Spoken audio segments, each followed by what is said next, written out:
ماں باپ کا اولاد پر کیا حق ہے؟ حضور پاک صلی اللہ علیہ وسلم نے ارشاد فرمایا، یہی ماں باپ تیرے لیے جنت ہے اور یہی ماں باپ تیرے لیے جہنم ہے۔ ان دو جملوں میں سیرت نبوی کے علم کے سمندر پوشیدہ ہے۔ ان دو جملوں میں جس اولاد سے ماں باپ راضی ہیں، خواہ وہ کتنی ہی دور کیوں نہ ہو ماں باپ سے، اس اولاد کا کوئی بال بیکا نہیں کر سکتا۔ اور جس اولاد سے ماں باپ ناراض ہیں وہ ہمیشہ پریشان رہے گا۔ اور اگر خدا نہ کردہ اس ناراضگی کی حالت میں ماں باپ نے دنیا سے رخت سفر باندھ لیا تو پھر اس کی آخرت بھی تباہ ہو جائے گی۔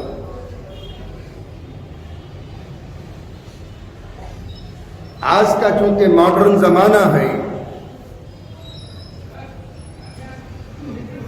آج کی ہماری نسلیں اپنے ماں باپ کو فالتو کی چیز سمجھتی ہیں۔ آج کی نسلیں یہاں تک کہ ماں باپ کی صورتیں دیکھنا تو درکنار، ان کی صورتوں سے اس اولاد کو بیزاری بھی ہو جاتی ہے۔ چونکہ یورپ کی چھاپ ہے، یورپ میں تو آؤٹ ہاؤس کے اندر پہنچا دیتے ہیں، ختم مسئلہ۔ تو اس معنی کر ماں باپ کی اطاعت، اور میں نے بتایا تھا قرآن کریم کے حوالے سے کہ اللہ تعالیٰ نے سورہ نساء میں پہلا اپنا حق بیان کیا ہے، اس کے بعد وہ کون سی ہستیاں ہیں، اللہ چاہتا تو کسی رسول کا حق بیان کر دیتا، کسی نبی کا حق بیان کر دیتا، کسی ولی کا حق بیان کر دیتا۔ کون سی ہستیاں ہیں؟ اللہ فرماتا ہے میری بندگی کے بعد اپنے ماں باپ کے ساتھ حسن سلوک کرو، ان کی اطاعت کرو، ان کی فرما برداری کرو، ان کا کہنا مانو، ان کے مشوروں پر چلو، ان کا ادب و احترام کرو۔ اور قرآن کریم کا عظیم فلسفہ ہے، اس آیت شریفہ میں یہ قید نہیں لگائی کہ وہ ماں باپ تمہارے مسلمان ہی ہو۔ ماں باپ کسی بھی مکتب و فکر کے ماننے والے ہوں، ہر حال میں اولاد کو اپنی ماں باپ کی اطاعت کرنی ہوگی، اپنے ماں باپ کی اطاعت کرنی ہوگی۔ ایک واقعہ سنا دوں، پھر آخر میں ایک حدیث۔ لاہور میں 1950 کا واقعہ ہے۔ ایک رنگریز تھا، اللہ نے ہاتھ پکڑ لیا، لاکھوں میں کھیلنے لگا، یعنی 1950 کے لاکھوں آج کے کروڑوں میں۔ لیکن جو جو دولت کی فراوانی ہوتی رہی اس کے اندر گھمنڈ پیدا ہو گیا، تکبر، انانیت، بد اخلاقیاں۔ چونکہ اس دولت کا مزاج ہے کہ سارے نشے ساتھ لے کر آتی ہے، سارے نشے۔ جن کے آنگن میں امیری کا شجر لگتا ہے. انجم رہبر کا شعر ہے، بہت بڑی شاعرہ ہے ہندوستان کی.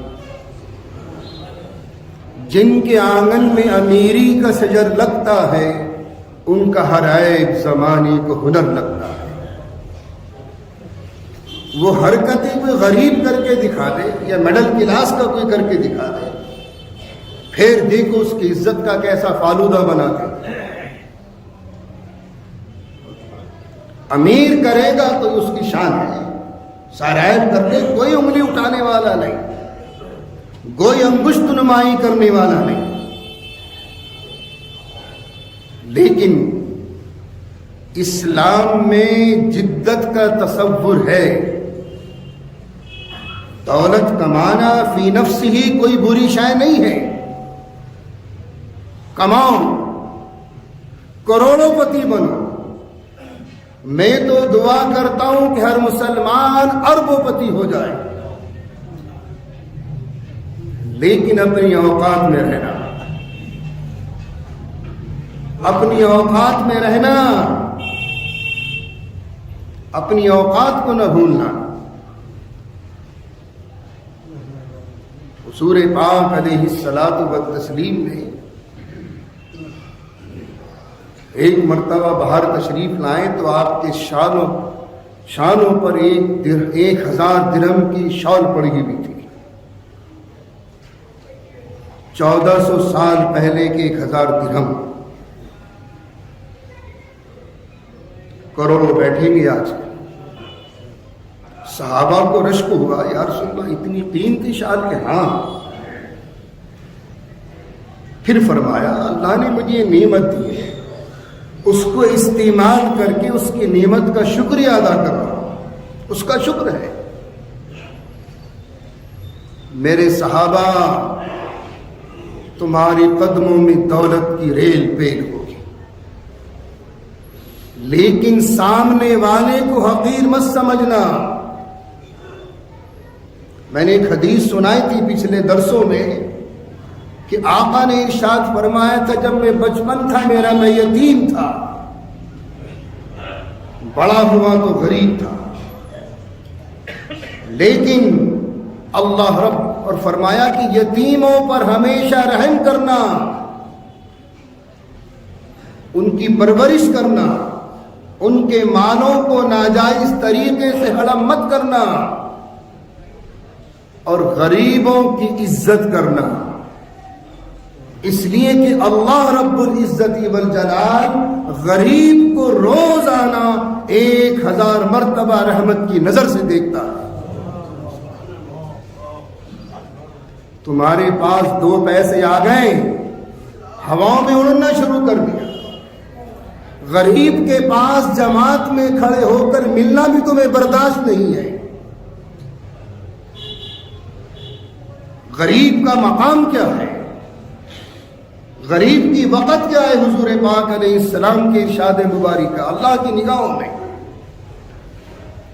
اس لیے اگر اللہ دولت سے نواز دے اور خدا کرے نوازے، لیکن سامنے والے کو حقیر مت سمجھنا، ذلیل مت سمجھنا، خوار مت سمجھنا. بہرحال اس رنگریز کو اللہ نے دولت کی ریل پیل کر دی. 1950 کا واقعہ لاہور کا، اکڑ آ گئی، انسان کو انسان نہیں سمجھ رہا، زمین پر قدم نہیں جم رہے، ہواؤں میں اڑ گیا ہے، انداز تکلم ہی بدل گیا. ایک مرتبہ ماں نے اس کی بد اخلاقی کو اس کی ماں نے، اس رئیس کی، اس مالدار کی ماں نے اس کی بد اخلاقی کو دیکھا اور سمجھایا بیٹا ایک بات سن، یہ دولت تو آنی جانی ہے، پہلے کیا تھا اب کیا ہے، اللہ نے نواز دیا، لیکن انسان کو انسان سمجھ، ہمیشہ اخلاق سے پیش آ، بد اخلاقی سے نہیں. اتنی تو میں ہو گئی دونوں ماں بیٹے میں کہ اس منحوس نے مارے غصے کے اور دولت کے نشے میں آن کر ماں کے تھپڑ مار دیا.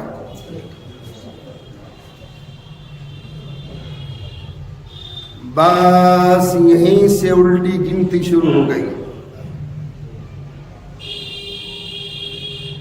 ماں کے تھپڑ مارنا، جن ماں کے قدموں کے نیچے جنت ہے، اس ماں کے تھپڑ مارنا اس کے زوال کا سبب بنا.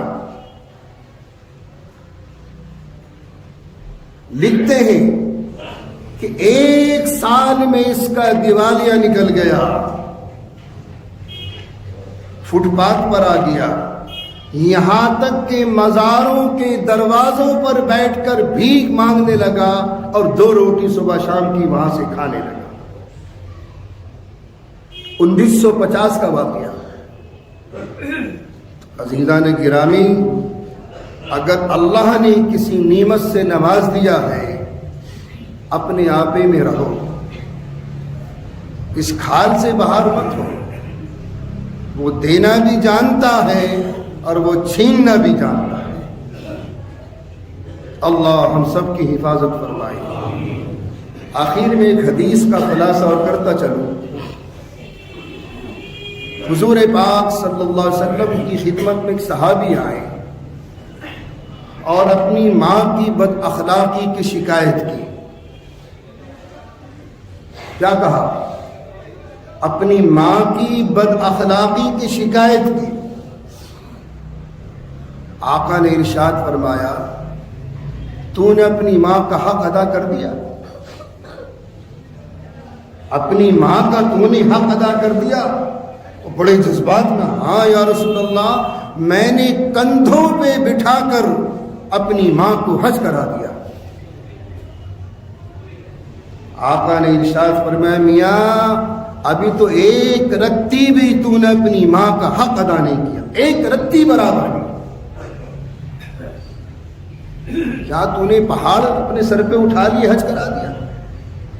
جس ماں نے تجھے 9 مہینے پیٹ میں رکھا اور وہ آہ و فغاں سے جب ماں کے پیٹ میں تکلیف ہوتی تھی یا درد ہوتا تھا یا بیمار ہوتی تھی اور ایک آہ کر کے زمین کا سہارا لے کر اٹھتی تھی، اس آہ کا بھی تم قیامت تک اپنی ماں کا حق ادا نہیں کر سکتے. تم نے کیا سمجھ لیا اپنے ماں باپ کو آج کے دور میں؟ میں سمجھتا ہوں کہ ماڈرن زمانہ ہے، لیکن جو اولاد اپنے ماں باپ کی فرما بردار ہوگی، دنیا میں بھی پھلے پھولے گی اور آخرت میں بھی اس کو نوازا جائے گا.